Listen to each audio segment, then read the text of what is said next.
Okay, ladies and gentlemen, hope your day is going well. Talk about overdue. If I ever had a video that was super overdue, this would be it. We are finally diving into the legendary, the totally bizarre, and groovy and awesome Holden SANDMAN. Shout out to one of my awesome loyal viewers who always comments awesome stuff. Literally look for the pink like S and it says SANDMAN. That's his name.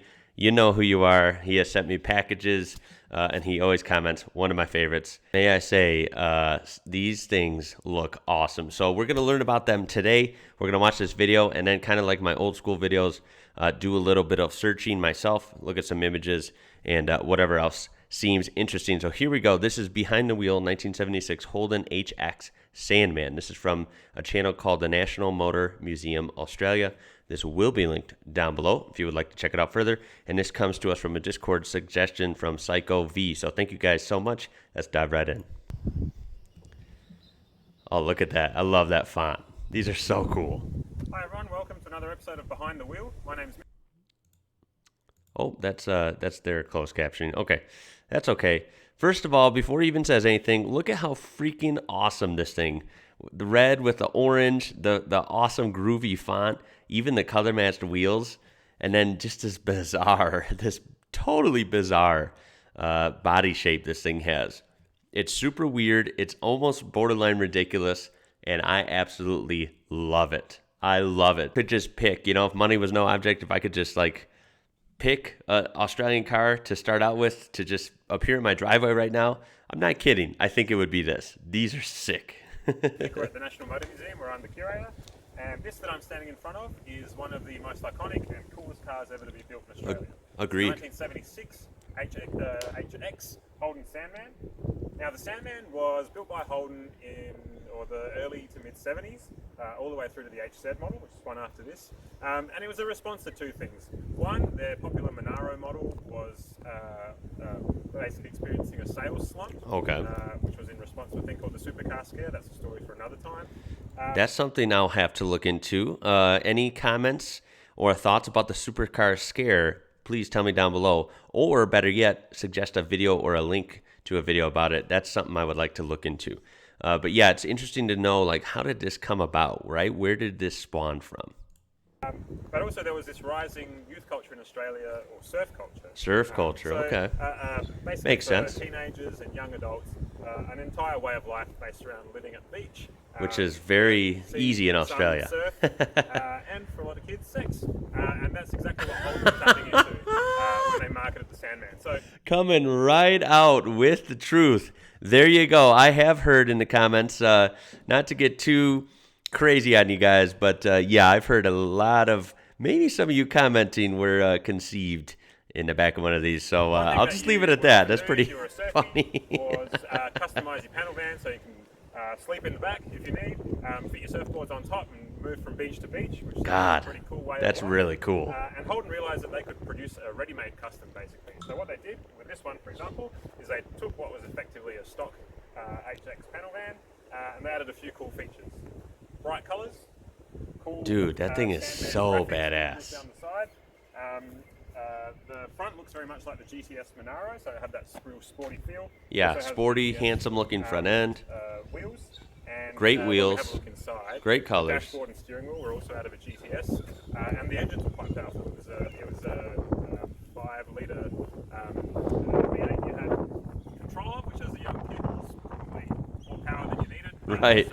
Yeah, let's not forget, these probably weren't slouches either. I mean, 5-liter V8, it's still kind of a muscle car DNA. So this thing, I bet, is fun to drive. You put the foot down, you're gonna get places. They were expensive. Oh, they were expensive. Okay. Like I guess that makes sense, though. A lot of money in the 1970s. So a lot of kids had to wait until maybe it had passed through a few sets of hands. Yeah. To get a second-hand one. We actually Totally. happened to have someone at the National Motor Museum who is one of those lucky. I think he was 20 when he bought one. So let's go have a chat to Mark, who's our facilities and grounds manager. Cool. Look at that. So here's Mark. Mark, you had a SANDMAN when you were 20 years old? Yeah. Look at the inside. Okay, first of all, this is cool. I see the top half pops up. Maybe, is this like a tailgate, like a truck? Does that pop down? or does this close and then the whole thing can come up? Maybe we'll see. But as you can see the inside, look at it's got a pass through to the front. Really neat. And I'm sure these are done up in a million different ways, right? A million different colors, materials, fabrics, you name it. This looks like wool, like sheep's wool or something in there. It looks like a crazy time in there. I had a 1975 HJ Sandman, 308 4-speed. Lots of fun back in the day. Like this one, had a little bit of shag in the back and a mattress. Mine was used mainly for work. So it didn't have the shag on the sides, but I had windows, which made it a lot easier to drive, obviously, than the traditional van, but this one's way cooler. And you can see, if you look into the back of this one, someone's actually gone to the trouble of creating a little archway in the back there, which was quite a common thing when people were sort of doing up these cars for like show cars and that sort of thing. Oh, so maybe this archway and pass-through isn't stock? Maybe. You guys can sort that out for me in the comments. But either way, this one's really cool. I like the vibe of this one. Yeah, no, they're great cars. A little bit heavy on the steering, as a lot of the older cars were. Didn't have power steering. Nice. V8 motor, it was a bit hard to I imagine. In parking lots, right? Go away camping and surfing and or car parks. Work during the week and then go away on the weekend. So it was a great car to get up to lots of fun activities with.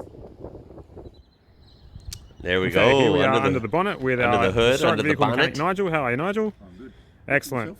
Yeah, I'm great. Oh, look, and I said earlier it was a 5-litre V8. That's not the one that's in this car. There are actually two V8 engines that Holden had as optionals at the time. So the 4.2 litre or 253 was the smaller of the two. Okay, But gotcha. I'm told they still provided plenty of power if you were a young hooligan of the time. Yeah, a V8's a V8, right? Little V8, 4.2 litres. That is small. Certainly provided enough power, although unfortunately it was the time of vehicle emissions, so it did actually reduce their horsepower a little bit. So judging from this, looks like you guys in Australia had an era kind of like the U.S. did, where the U.S. had like king of the world, high power, big block V8s, tons of horsepower, fast, tire ripping, awesome muscle cars. And then the early 70s came, started 73, 74, 75 model years. You really started seeing, unfortunately, because of the EPA and the whole oil crisis and emissions concerns and things, insurance concerns, they started really downsizing on the engines.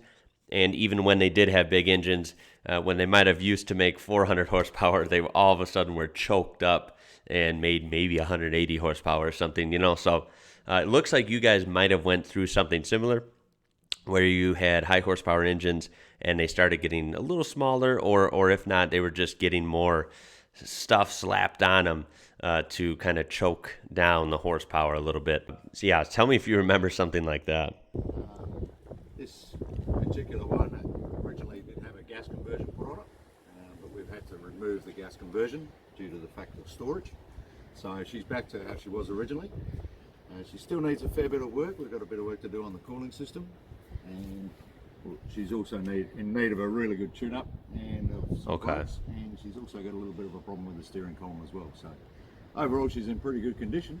I mean, I can appreciate that this is a survivor. This is basically a survivor. You can see it's not pristine, like perfectly, like a mirror under the hood, under the bonnet.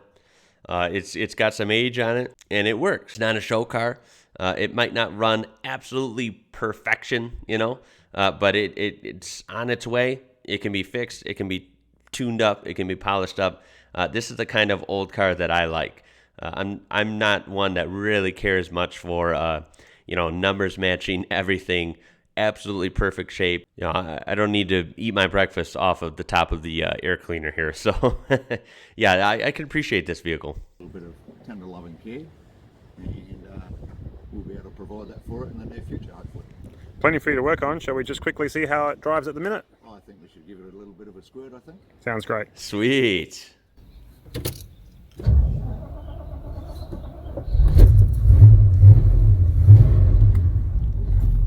the nice sounding yeah. 4.2 litre V8. That little 4.2 liter sounds good.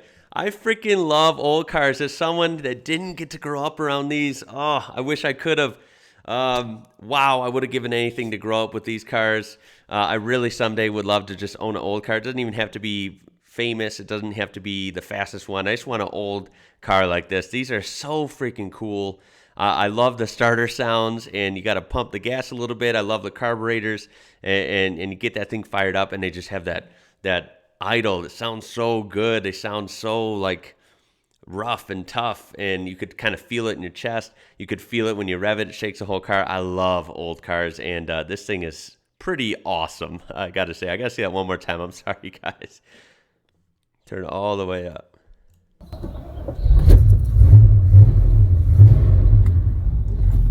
That's the nice sounding 4.2 litre V8, and this is the famous GTS dashboard That rumble. that so many young people desired in their kind of custom Sandman. And this is a GTS steering wheel, which is quite a rare and valuable item nowadays. I'm sorry. To anyone that likes modern cars, good on you. Everyone's different, but I gotta say, when you hear this thing, when you hear the sound of the engine, even through a camera, right? When you see the dash, it's just so like raw and awesome. And you can tell like this is just fun to drive. You can feel the gas pedal connected to the engine. You get the smells, right? Everything with this thing is awesome. And nowadays cars, modern cars are just so, they're just so disconnected. There's like no soul to them. I'm sorry if someone disagrees, that's okay. But that's just my opinion. They have a lot more conveniences. Yes, that's true. They might be more reliable. It depends on who you ask. Maybe true. But wow, are they just so disconnected and don't have character like these old cars. So as Nigel was saying earlier, the steering column needs some work. It doesn't sit nicely at the minute, so we won't be driving it particularly fast. Oh, It's got very lovely twin exhaust sound. And it's a 4-speed manual. manual with plenty of power. What a beast. How freaking cool is that thing? It's just a real nice cruiser. I love it.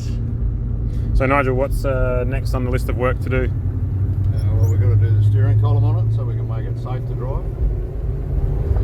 The brakes need attention on it because they're a minimum thickness cooling system. And a good tune up and an oil and filter change, and change all the other fluid levels in That's it. not too bad though. That should hopefully see it just about back to a prime. Oh, I'd say so, yeah. That'll be lovely. But for now, I hope you've enjoyed seeing the I did 1976 enjoy. HX Sandman in action.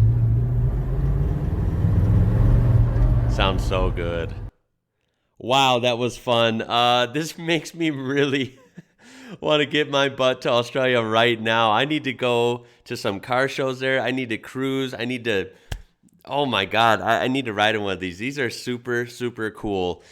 Please throw a thumbs up on this if you enjoyed that. I really enjoyed that. Before I go, we're going to look up some of these. So let's do that now. Okay, and here we are at the images. I'm sure there's better ways and more conclusive ways to see this, but we're just going to see some generic images that Google shows us right away, just to see the variety in these. And there you go. I mean, look at this. Look at how cool this thing is. This looks like it's a little different than another one, right? But very, very cool. Again, cool wheels. Love the color schemes. Oh, these are awesome. Here is like a newer interpretation, right? Kind of interesting, right? I still like the old ones, but this is interesting. You can see another great picture there. Look at that one's beautiful. 74. Wow. These are in Forza Horizon 3. Wow. I really need to get on that game. I played Forza Horizon 1 and 2, and I loved them. And then I fell out of video games for a while. Just life got too busy, and I never got to play Forza Horizon 3. And I need to, because Forza Horizon 3 took place in Australia, and you have all these awesome Aussie cars. I need to get on that for the channel. This would be super cool. Look at this one. Really, really neat. Here's an old, oh no, I thought it was an old ad. It's not. But there's just a cool picture, right, of one in action. Look at this beautiful blue one. Such variety on these. Tons of different ways you could do them. I mean, you can do them any way you want, right? Cool paint jobs, crazy interiors, different engine swaps, whatever your heart desires. This car is just begging for to make it unique. you know? Oh, I love the font on these. These are just super cool, man. Look at that. That's a cool like poster. Let the good times roll. No kidding. America missed the beat on this because this is full Aussie and it's badass. And I feel like America obviously did not have this. And I think, I mean, I'm American and I love it. I think Americans of culture, right? American car guys, I think if they were worth a damn, would love these. These are super freaking cool. I will be doing more about this because I'm fascinated by these. So as always, if you got any videos to suggest to me about older Aussie muscle, unique cars, and even more about the Sandman, some cool videos, please tell me down below. Can't wait to see your comments. Can't wait to chat with you down there. These are super, super cool. Tell me your stories about these. What are your memories about the Sandman? Did this have any rivalries? Did Ford or someone else, make a vehicle like this as well? Tell me that also. Please subscribe. We're so close to 50K. Get us there. And of course, look at that description for this original video. It will be linked down there, as well as other ways you can interact with my channel. Check out the Discord. Check me out on Instagram and Facebook at IWrocker. My name is Ian. You're watching IWrocker. Until next time, guys. Catch you later.